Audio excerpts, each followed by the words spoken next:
Hello, everybody, and welcome. This is the level 2 recording for August 11th, and it's a 2017 second semester. So this topic is all about stellar consciousness and the network of stars.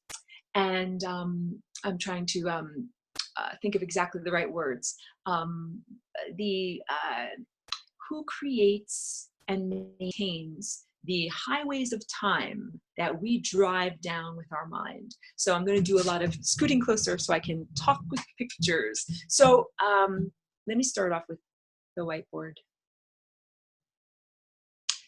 and the pencil.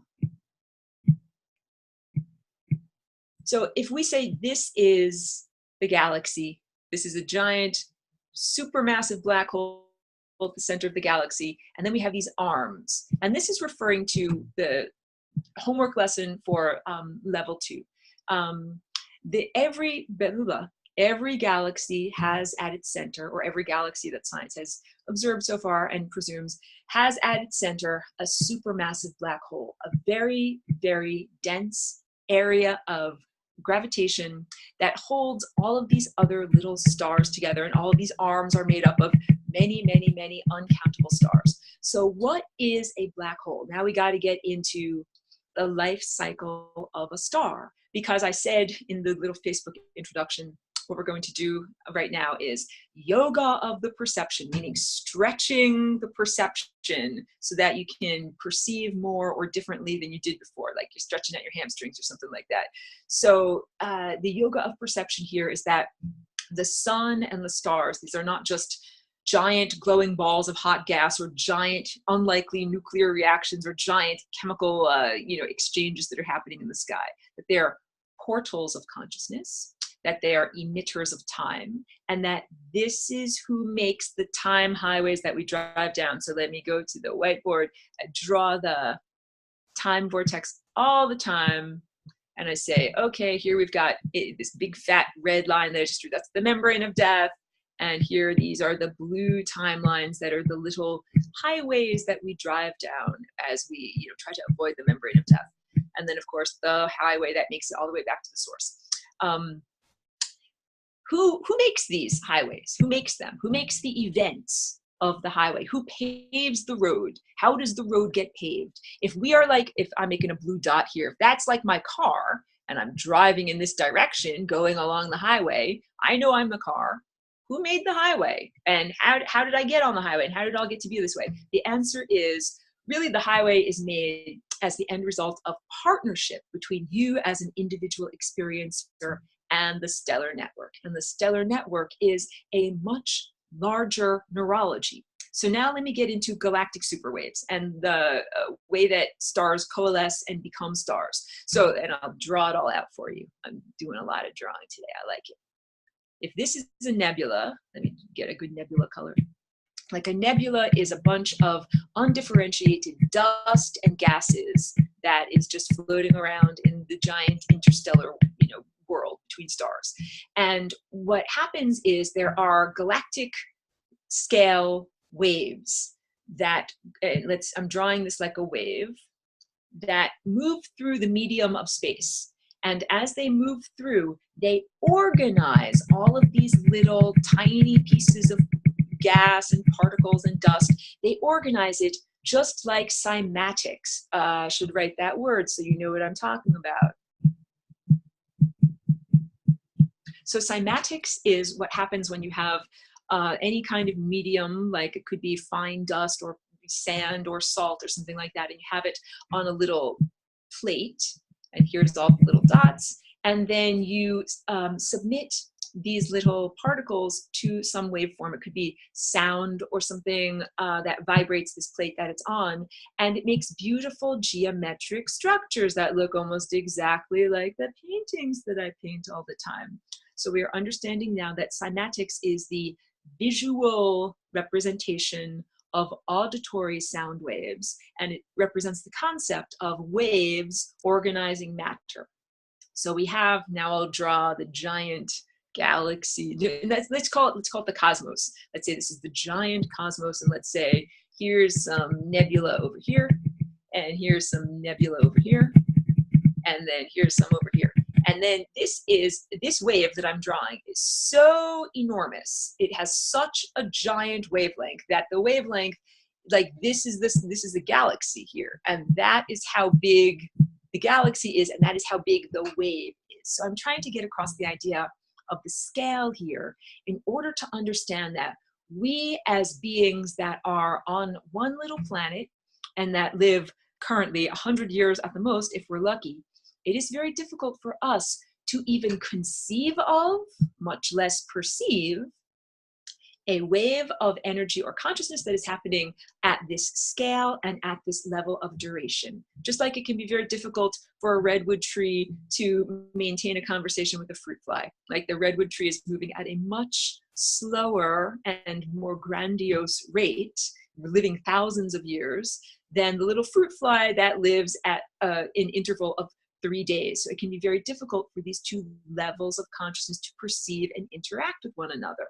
So if the little fruit fly interacted with the redwood tree, it would be like seeing it for a tiny fraction of a second. And of course, the redwood tree would see the entire lifespan of the little fruit fly, almost instantaneously. So fast that it might be difficult for it to even consider it. Like, I think about this all the time. It doesn't happen that much where I'm living now, but where I used to live back east in Woodstock, it was very humid, and I would get a lot of fruit flies in the summertime. So I'd you throw out like an apple core in the trash at the end of the day. You close the trash lid, and when you get up in the morning, you open the trash lid, like maybe to put some coffee grinds in there or something like that, and a cloud of these little fruit flies fly out, and you recognize that they've had a whole civilization in there overnight while you've been asleep.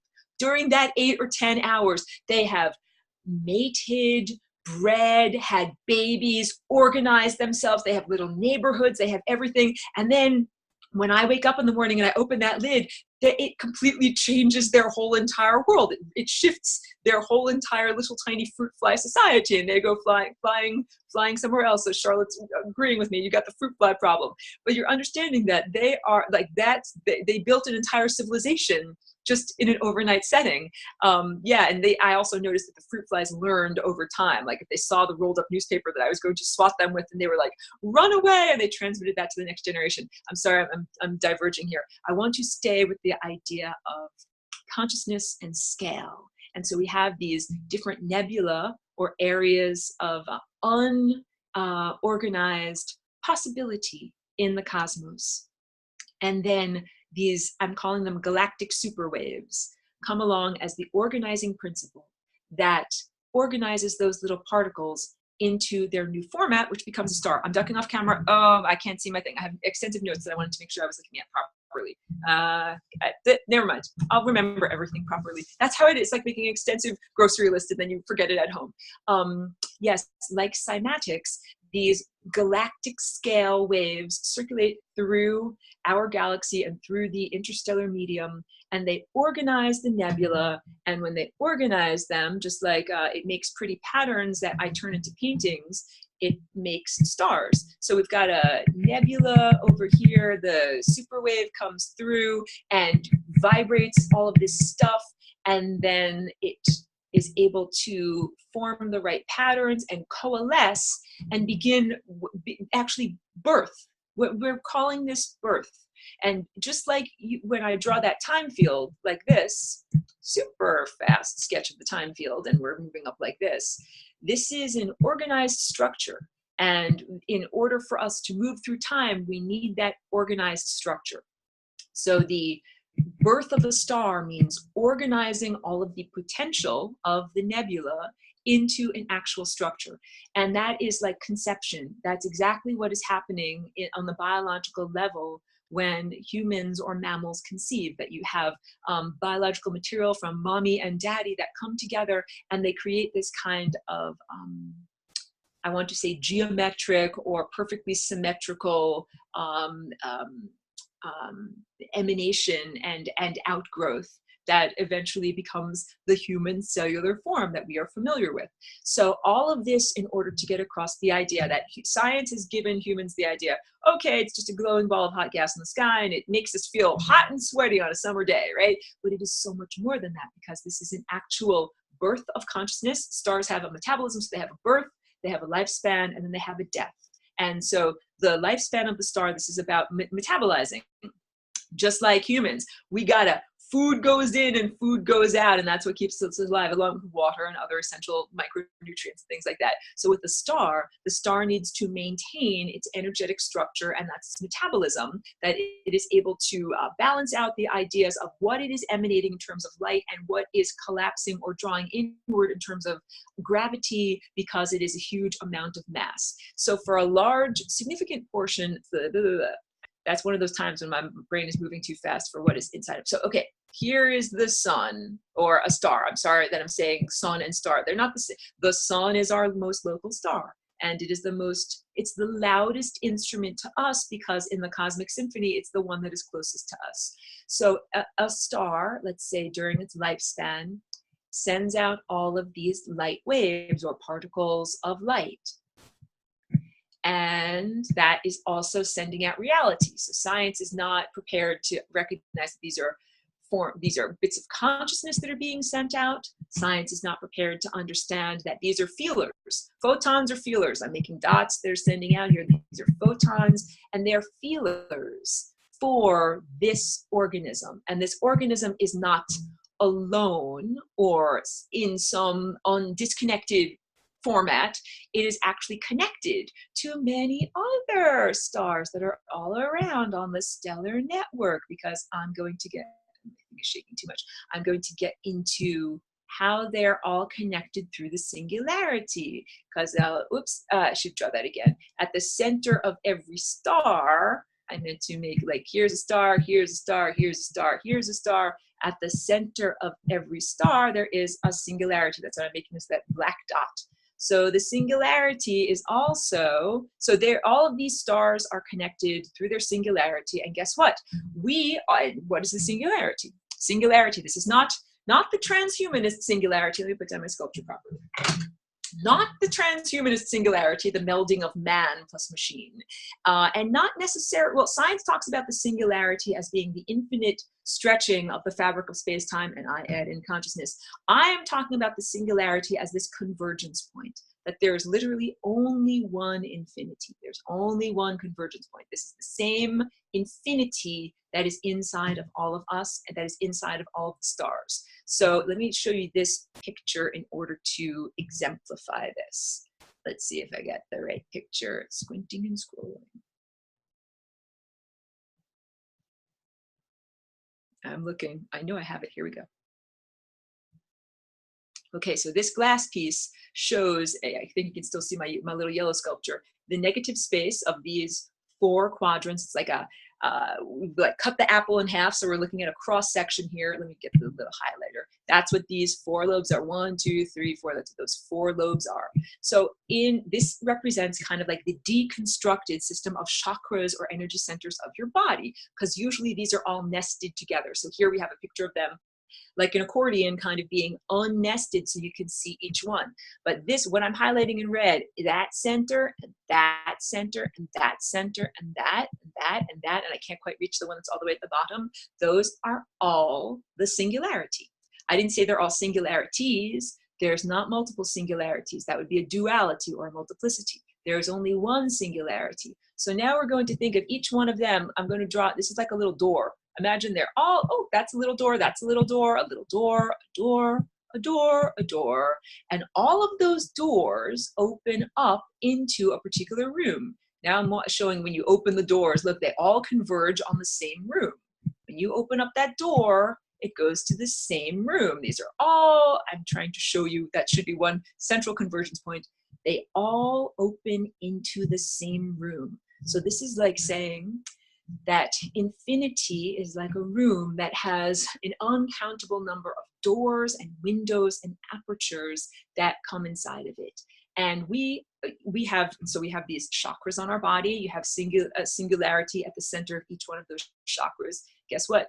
Every single one of your physical cells of your body. Back to the whiteboard. This your cell membrane, this your nuclear membrane, this your nucleus. Your nucleus has a singularity at the center of it. That's a doorway to infinity at the center of your nucleus of every single cell. You've got trillions of cells in your body, so you've got trillions of doorways just on the physical cellular level.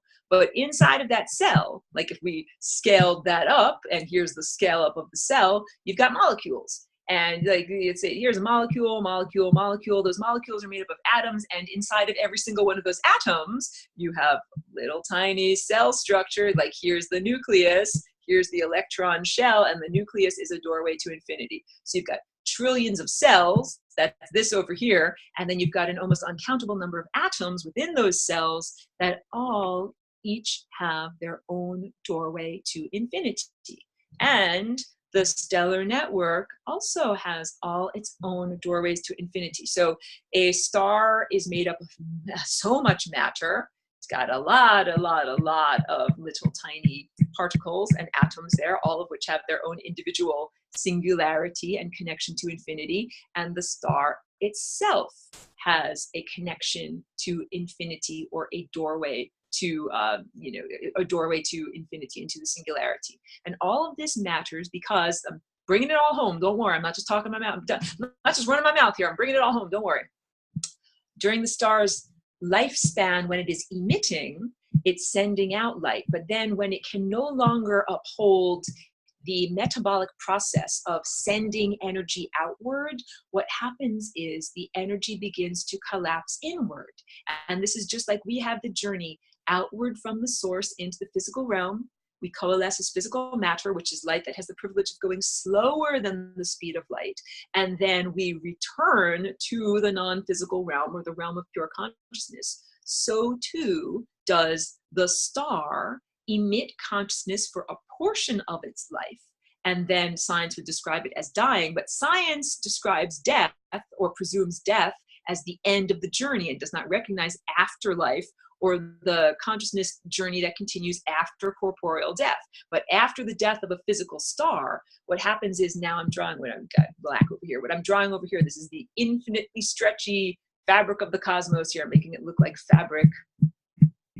When we put an infinitely heavy bowling ball on top of the infinitely heavy fabric, it makes it stretch out. And if it stretches out infinitely, that's what that point is down there. That's infinity. That's the singularity.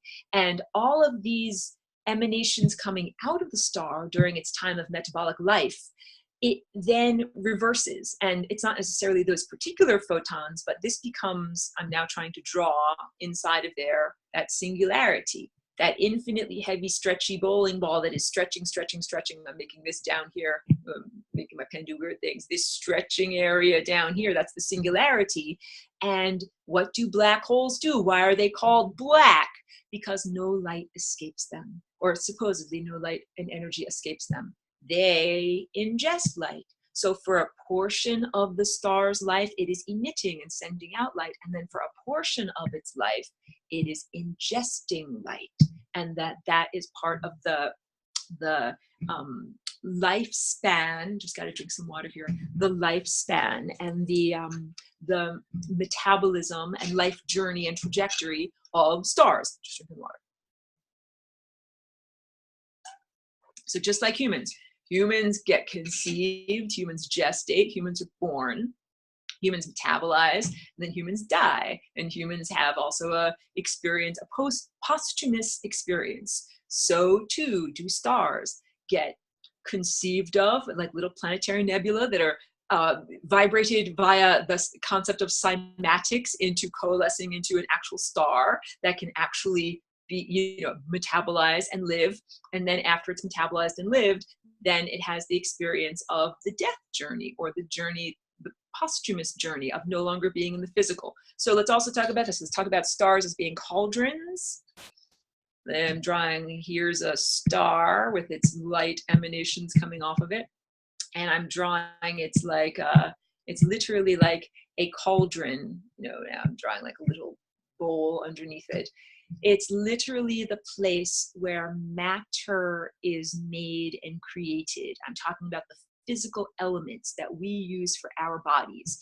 In this cauldron, the stars cook up elements like, iron, gold, and calcium and all of these elements that are on the periodic table. All of that comes from what's happening in the cauldron of the stars. So I have said many times that matter, the physical matter that we are using for our bodies and using for this experience, has the root word mother, and that this level of experience of physical density is our cradle of infancy, or the womb within which we are gestating as consciousness. That this is the thing, like the womb holds the embryo that turns into the baby and is born.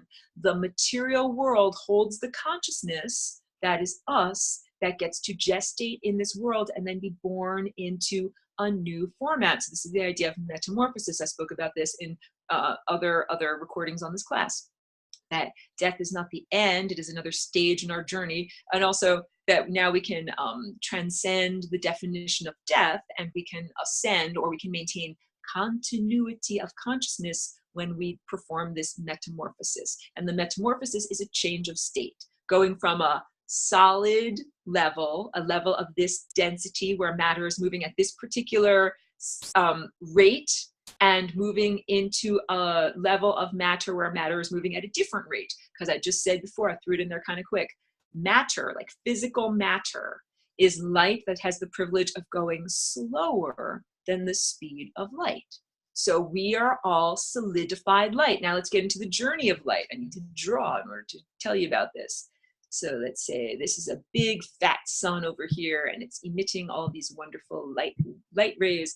And if this light wave and structure were not acted upon or didn't interact with anything, it would just continue to infinity. That's a pretty profound thing. It's like saying a feeler from this star over here. If it doesn't touch anything, it just keeps going infinitely. But let's say it touches your eye. Here I'm drawing your eyeball over here. It's kind of in profile. Here's the center of your eye, and here's your eyelashes. Let's say this red beam of light or little particle of light comes inside of your eye. That light is not traveling here in this little dotted area that I'm now highlighting. It doesn't go there. It went into you.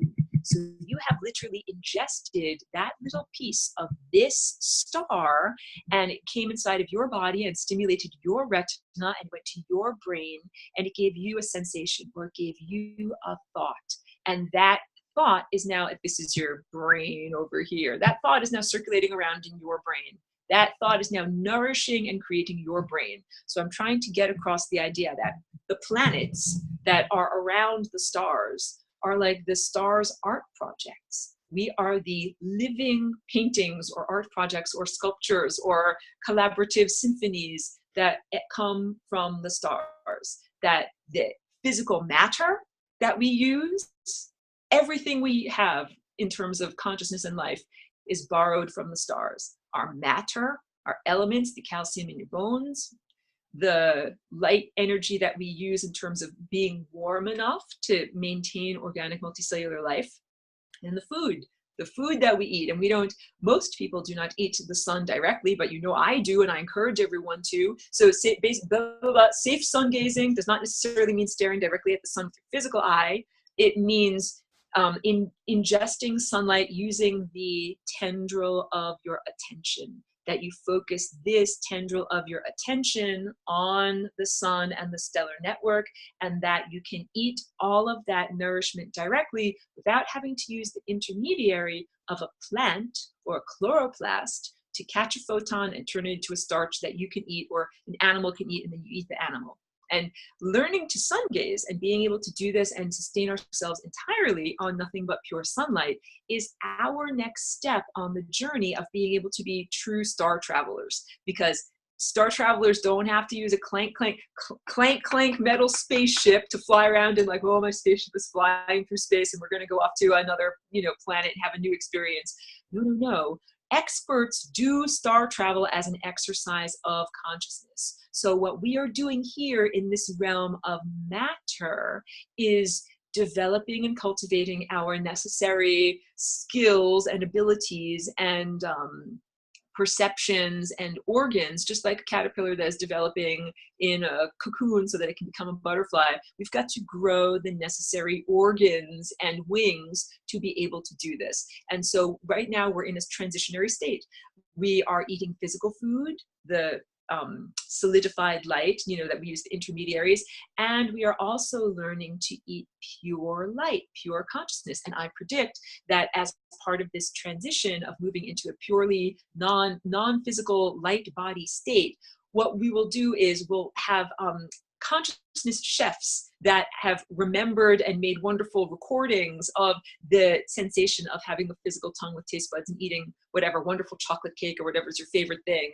And then that sensation and experience can be mentally broadcast to another person as an actual form of nourishment. So no more the intermediary of actually having to grow the wheat, grow the chocolate, grow the sugar, make it into a cake, physically eat it, digest it in the cauldron of your belly with your microbes, and then poop it out. Now we act on a different level that is much more direct. And just like I was saying in level 1 recording, that it's all about becoming a perpetual motion machine, a frictionless perpetual motion machine connecting to the stellar network. So first we learn to no longer require intermediaries like plants. If we still need plants to be alive, then you shouldn't leave the planet, because plants grow on the planet. And when you transcend the need for having plants, then you're beginning to be ready to leave the planet. And this is how experts do star travel. So you don't grind up all of your spinach and put it into toothpaste tubes and say, oh, now I've got my plants that I can take into space with me so I can eat them, or have some kind of hydroponic setup in your, moving clank metal spaceship. Like you got a little farm inside of there to grow your spinach. Oh, no, no. All of it is light. All of it is pure consciousness. So I'm trying to say, our bodies are solidified light. Our bodies are solidified light and slowed down light, and we are circulating through these slowed down light bodies consciousness that comes from the stars and the stellar network. So now let's talk about the singularity and how all of these stars are connected. Because, so on a basic level, all of your cells are, and my mind is going too fast, all of the cells on your body are connected to the sun through the singularity. And also, not all stars are the same, that each star is unique and has its own unique tuning, like instrument has its own tuning. So and the tuning is basically the color recipe of the rainbow, the color recipe of red, orange, yellow, green, blue, indigo, and violet, and exactly which proportions those light waves nest coming out of each particular star. So we are calibrated to our star, Sol, of the solar system, to have this particular color recipe. And the light that comes from our star is actually kind of yellow-greenish. And there are it's a slightly different recipe that comes from each different star. That's like saying each individual fingerprint is a little bit different. So they all are generally the same, kind of whorls or swirls or ovals, but their exact structure is completely unique. And that is truthful about the stellar network, that each one of these creators or musicians or artists that is known as a star is its own unique creature, doing yoga of the perception, stretching the envelope of ideas in order to encompass the concept that that's a living being up there. And so I know that it has been taught in simplistic human grade schools that the old ancient beings, on Earth, that, ancient ancestors, that they worshipped the sun and that they were very unsophisticated simpletons. And I don't know about worshiping the sun, but recognizing that the sun and the stars are alive and that they are points of consciousness is absolutely essential to our sophisticated next level of interaction, because we are like the little tiny fruit flies that have such a fast, almost instantaneous, you're here, you're there, then you're gone type of experience, that it is a little bit difficult to be able to connect and interact effectively with beings that are on a galactic time scale. So the sun and the stars, they are living beings that are born and grow and then die or move on to the next world and have a whole level of experience. And it might be difficult for us to perceive that that is what's happening. To this level, there are some stars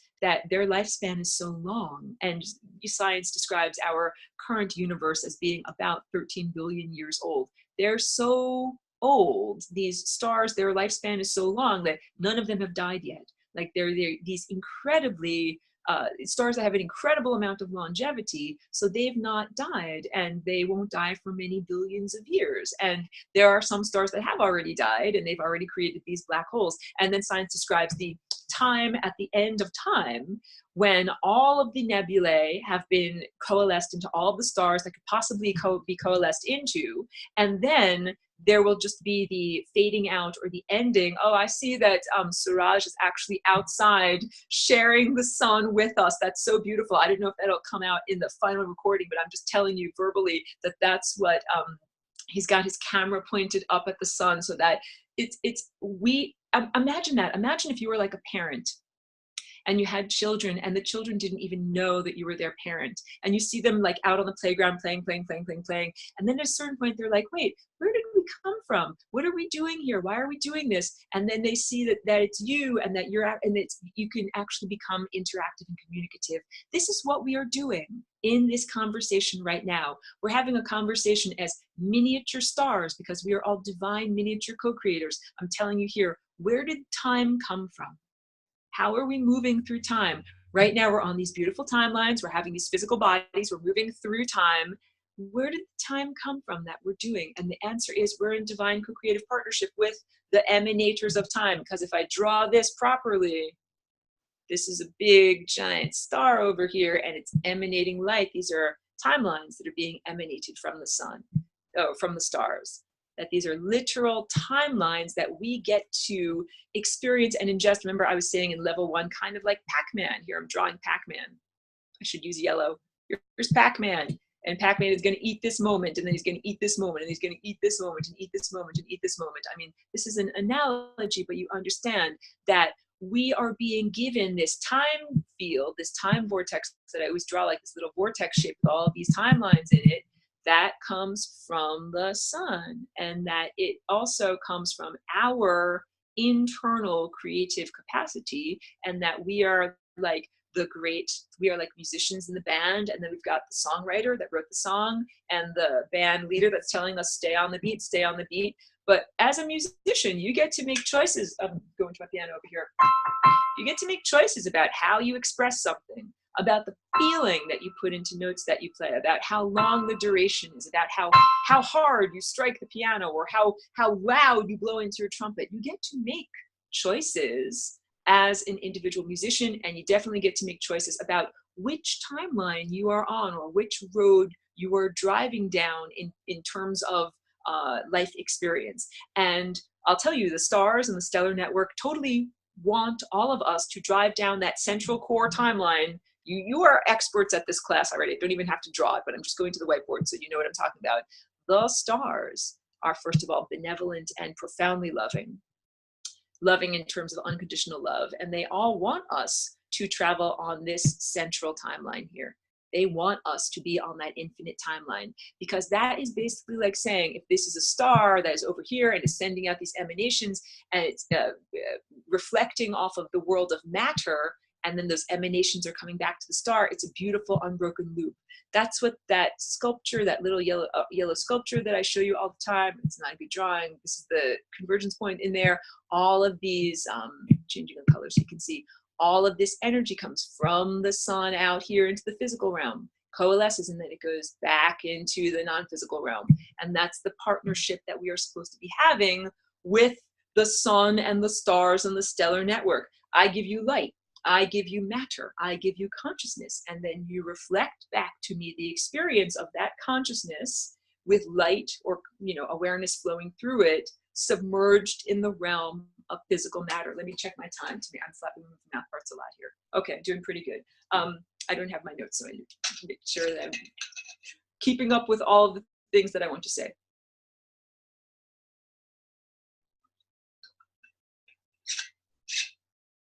I think I should check on the questions, because I see there's a lot of things.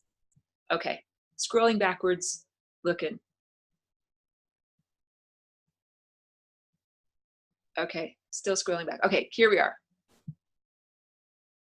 Oh, so Chris, when I was talking about the galactic superwaves, Chris was asking, is this like a yuga?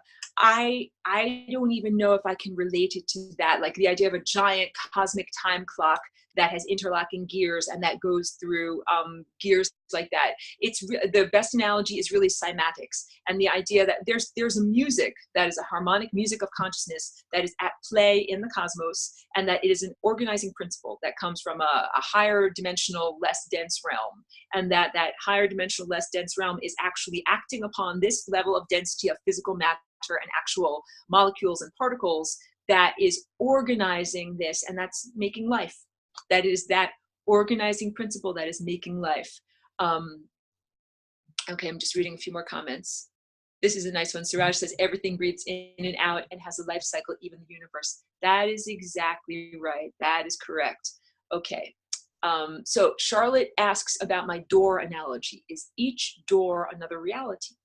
I would say each door, like from a cell or from an atom or from an individual person or from a star, comes from an individual aperture of experience. Like if you could think of yourself as a little peephole, as a little, you're an experiencer in reality, a viewpoint.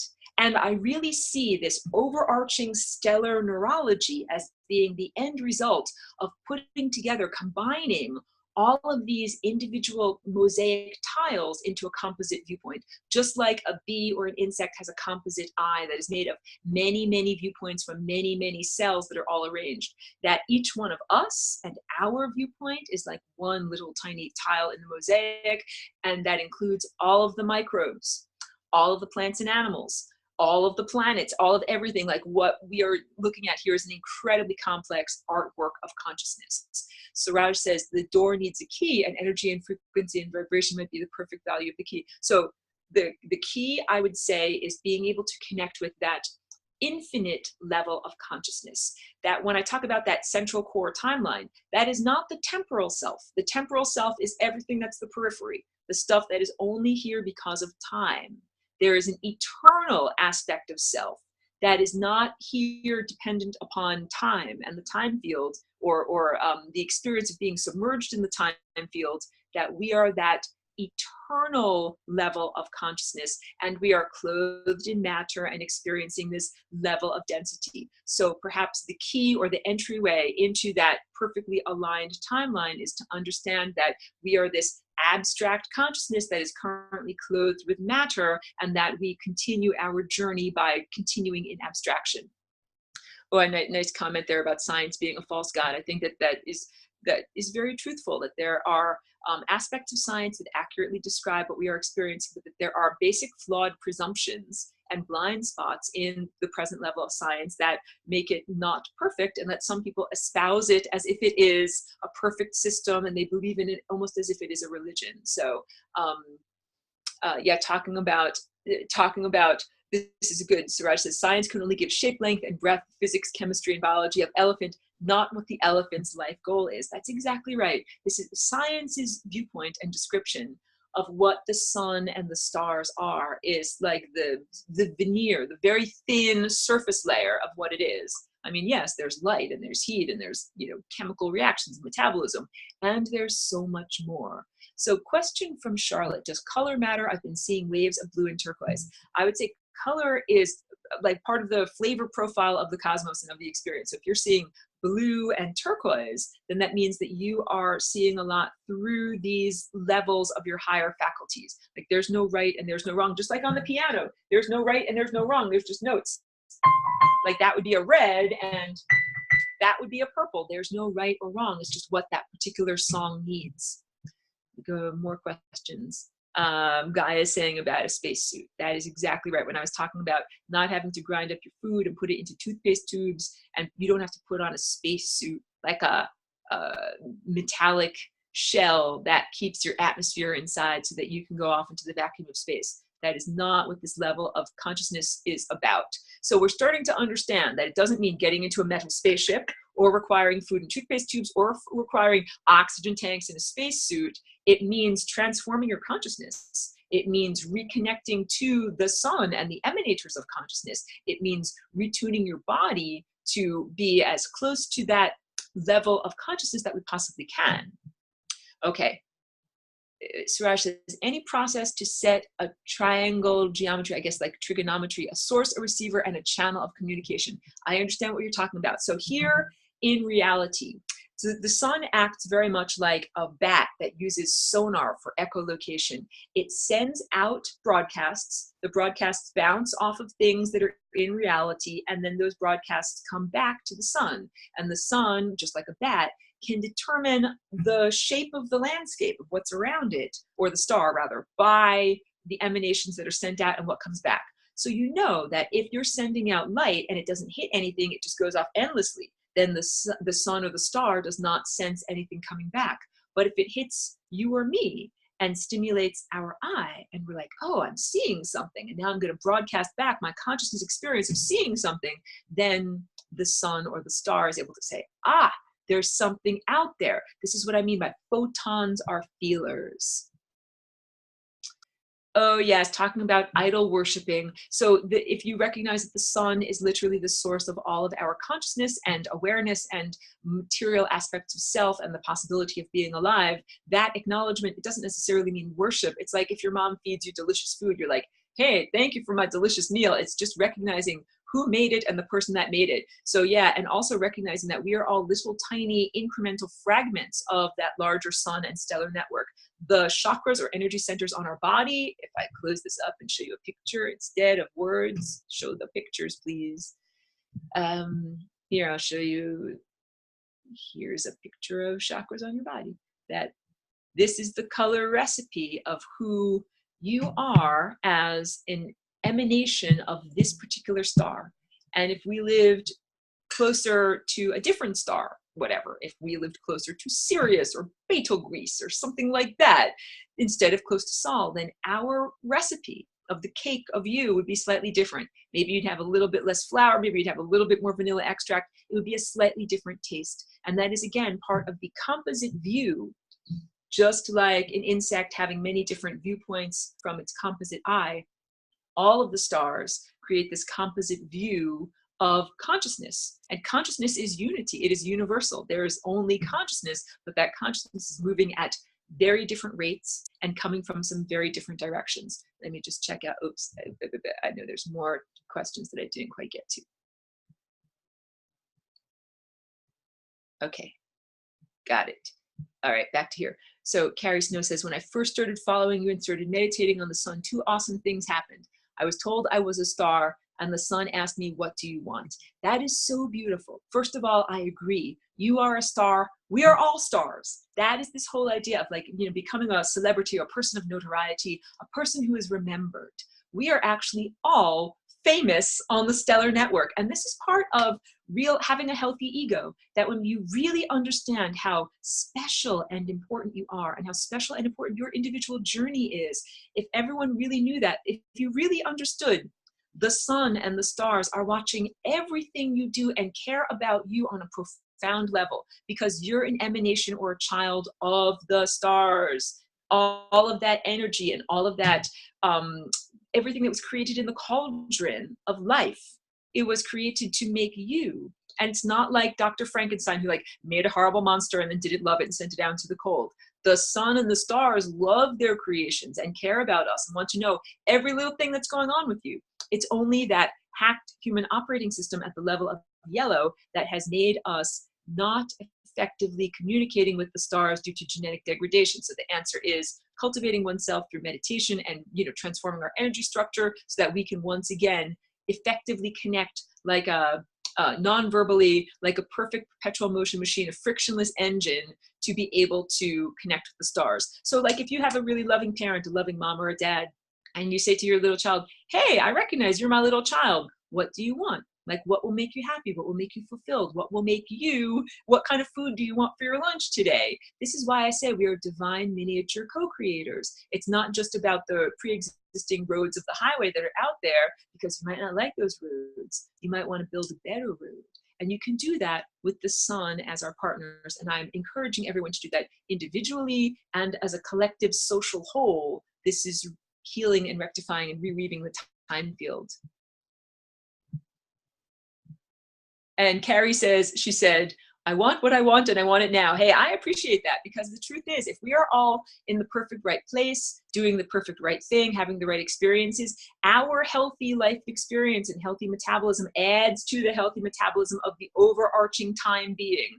All of these stars and the entire stellar network, this is all a living being, and we are like the little red blood cells or whatever, little particles circulating around the body. And when we are in alignment with the timelines we're supposed to be with, the overarching body is healthy. That's why in my body, I want every cell to be healthy and well nourished and doing spectacularly. I don't want any of my cells to be without, nutrition or energy or anything. I don't want any of my cells to die. So on our planet, please understand, every being that is here is valued, and not just on our planet, in life, in the world, in the material world, all consciousness is valued. It's not like anything is like, oh, that's disposable, get rid of that.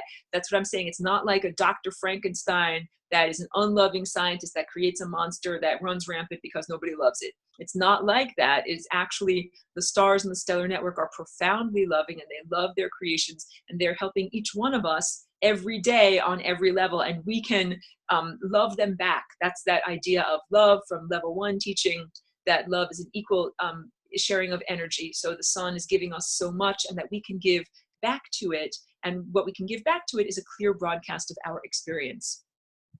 Okay, so I'm just looking. Oh, so Charlotte has a brief question about what's coming up on the eclipse. I think that's one of the last questions. Yeah, awesome. So I don't have any particular predictions about what is going to happen on the eclipse. And I'll tell you this, I mean, I'm definitely have been feeling over the past couple of weeks, we're going through an opportunity. It's like, if you can tell, like the waiter is here with the menu and is saying like, here, look on the menu, check out what you want, and then put in your request to the cosmos. That's what I have been feeling. Like we are standing on this precipice or on the verge of wonderful potential. And we are being given the menu of possible opportunities and experiences. And it's up to each one of us to choose. So it's like, hey, or like the waiter with the hors d'oeuvre tray, would you like nuclear war with North Korea, or would you like to have a transcendent experience and have everyone reach their own highest mental levels, like that, and everything in between. So this is really, the system is very fair. Like the system of consciousness is very fair. You really can request and get what you want in life. And I'm amazed and surprised that some people are self-destructive, and some people want to be destroyed, and some people want to see destruction. Like I understand that there are these disaster movies where they see a tidal wave goes over, New York City or San Francisco, and that there's some deep-seated psychological need for people to see that happening. Charlotte says, I want chocolate cake. I would way rather have everyone manifest a beautiful, delicious chocolate cake than manifest either destruction via planet Nibiru or some kind of, environmental cataclysm or some kind of nuclear war. But I understand there are some people that have that thirst for destruction because they want to wipe everything clean, and they think that that's how you get to someplace better. And I'm trying to tell you, Gina says, thinking destruction creates destruction. I agree.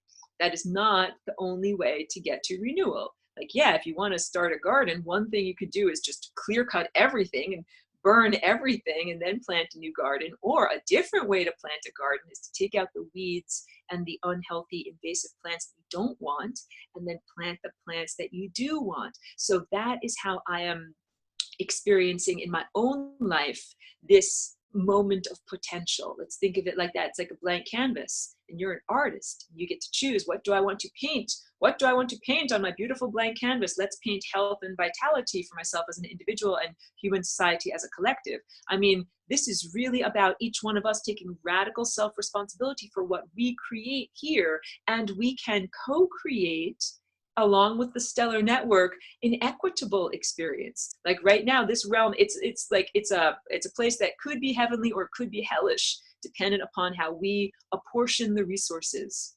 And that's a big part of this. That there's so much concentrated wealth, and it is so unfair, or there's such lack of equity in terms of the economy and money, that has become a hellish experience for many people. We have children that are eating out of garbage dumps in some undeveloped places just to stay alive, and we have huge levels of environmental degradation that are causing a lot of physical disease and things like cancer, and that none of that is the optimum levels that the stellar network and the sun would like for us to be experiencing. So we literally, as we're down here having the experience. We're not just mere passive victims. We're not just the audience. We're actually helping to write the script. But we have to integrate what we write with all the events that have happened in the past. You can't just be like, it's like in a dream, you can say, I was walking along and then suddenly I found myself in a new place, and there's no integument to connect the two experiences. But in what we call reality, we have to have the integument. So our job as the experiencers down here is to say something like to the sun, hey, there's something going on down here that's super screwed up and we got to fix it up. And now let's imagine the integument that helps to fix that up. So if we see, if there's huge levels of government corruption, I think we'd all agree that that exists. You don't just say, oh, well, that exists. Let's just zen our way through it. Let's just allow ourselves to be hit with a bamboo stick over and over and over, and we'll just find a way to still smile inside no matter what. No, you don't have to do that. What we can actually do is say, wait, let's find a way to restructure our government and get all this corruption out of there and change and transform things. So I'm actually seeing that that is part of this inner transformation that we're experiencing as individuals and as a society. I don't usually get that much into current events in these recordings and in my radio show and other stuff like that. I try to keep it universal and not too topical. However, what is going on right now in terms of government transparency, the leaks or the hacks that are making what ordinarily would be private information and communication transmission public is absolutely transformative. And the real truth is that's the level of consciousness that we're getting to, because I was speaking about this, the ethics of a telepathic society in level 1. When you can read someone else's mind, like what things are different. It's like poker would be a very different game if you could read someone else's mind, because you can tell when they're lying and you can tell when they're bluffing and you know what's really going on with them. So everything would change if you knew how much everybody had in their bank account and you knew how much they made at their jobs and you knew where all of their money was coming from and where they were spending it all. Wow, that would be transformative. Exactly, Guy is saying transparency. Imagine what that would be like if we knew that about all of our elected officials. We knew where their money came from and what they were doing and where they were spending it, and where our government was spending it too, in terms of black budget or projects that are not available to become, the information is not available to the regular person, and also in terms of government transparency about their intentions for the governed, what the government actually wants to do to the governed. If that were more transparent, then I think there would be a lot of changes. So that is what we are experiencing. So what I would say in terms of moving into this, the eclipse I think is literally coming up next week.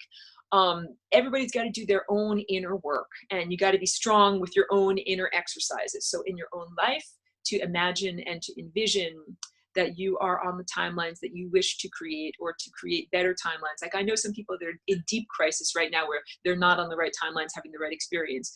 This is a chaos node. It is like a time, it's like anything can happen. Everything is crazy. Everything is wild. Everything is all, like cuckoo crazy.